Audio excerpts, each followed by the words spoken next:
I lost my place again. Okay. I okay, I remember now. Can you bind the beautiful Pleiades? Can you loose the cords of Orion? I remember reading that portion. Can you bring forth the constellations in their seasons? Or lead out the bear with its cubs? Do you know the law of the heavens? Can you set up God's dominion over the earth? Okay, so again, that brings me to that um, heavens and heavens. So God created the heavens and the earth. So in the Bible, there are references to heaven, and heavens is different sometimes. Sometimes it's talking about the sky. Sometimes it's talking about space. Sometimes it's talking about actual heaven, and then sometimes it's talking about so God created the heavens and the earth. So the in a humanistic way of thinking, okay, right?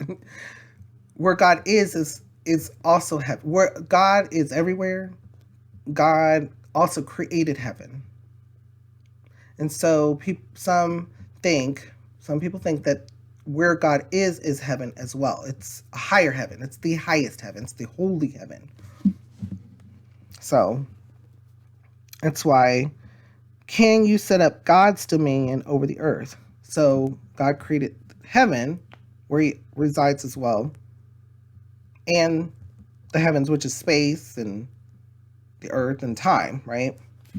So lots to think about. Let's continue to read. Can you raise your voice to the clouds and cover yourself with a flood of water? Do you send the lightning bolts on their way? I'm thinking about like comic books and such right now. It came up really fast, right?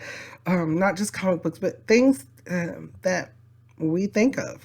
Animation, um, stories, movies, and such. How, you know, what would it be like to be able to do something, to have lightning bolts come out of our eyes, or to be able to fly? Um, there's a lot there. Now, I can tell you that there is a portion of the Bible that mentions something along the lines, anything a man can think of. I always suggest and say, go to the Lord about that question. Um, let's continue to read. Okay. Do you send the lightning bolts on their way? Do they report to you? Here we are. So he's talking about the lightning. Do they report to you? Here we are. Who endowed the heart with wisdom, or gave understanding to the mind? Who has the wisdom to count the clouds?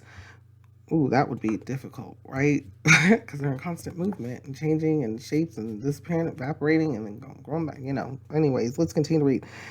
Who can tip over the water jars of the heavens when the dust becomes hard and the clods of earth stick together? Do you hunt the prey for the lioness and satisfy the hunger of the lions when they crouch in their dens or lie in wait in a thicket? Who provides food for the raven when its young cry out to God and wonder about for lack of food?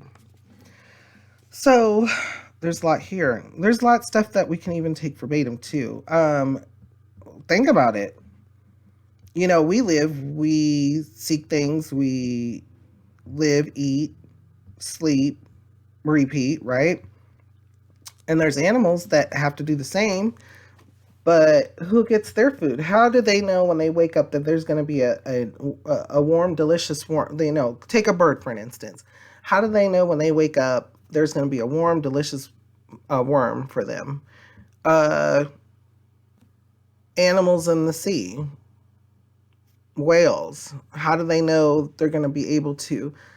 We talk about instinct, right? That people talk about instinct as in what they automatically do.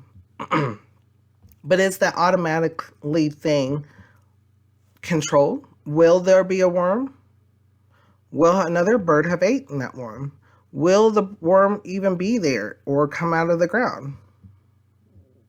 There's a lot of what ifs. So when we think about it, we see that there's not a whole lot of control that we can imagine or believe, that we can understand or fathom. How is it that a sea turtle is able to swim thousands of miles and yet survive? There's many theories. There's theories about luck.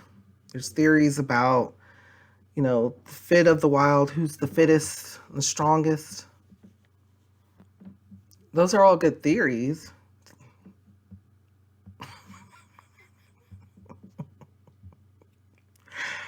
I say go to the Lord. Let him reveal the wisdom.